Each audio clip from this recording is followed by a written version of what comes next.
आजच्या मिनी ब्लॉगमध्ये तुम्हा सगळ्यांचं स्वागत आहे. तर एकटीला डीमार्ट जाण्याचा कंटाळा येत होता म्हणून एका मैत्रिणीला फोन केला. म्हटलं चल तुला पण जायचं असेलच, तर घराजवळ असल्यामुळे काही टेन्शन वाटत नाही. तर ती म्हणाली हो मला पण घ्यायचंच आहे सामान. आणि आमच्या सगळ्यांच्या इतक्या चक्रा होतात ना डीमार्टमध्ये.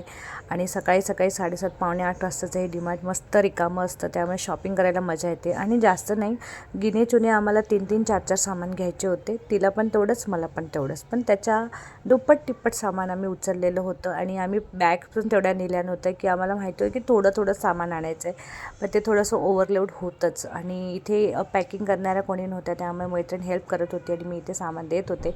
तर अशी मैत्रिणीला डीमार्टला नक्की घेऊन चला, आपला नक्कीच काही ना काही फायदा होईलच. आणि आम्ही 2 ते 3 सामान घ्यायला गेलेलो असताना भलं मोठं बिल करून आलो. दोघींचंही बिल जवळजवळ 1,500च्या जवळपास झालेलं होतं. पण काय करणार ना, आवश्यक वस्तू असतातच. आणि मग आम्हाला डोसा सेंटर दिसलं. 15-20 मिनटाचा वेळ होता, 15 मिनटाचा. तर म्हटलं चला डोसा पार्टी करूया.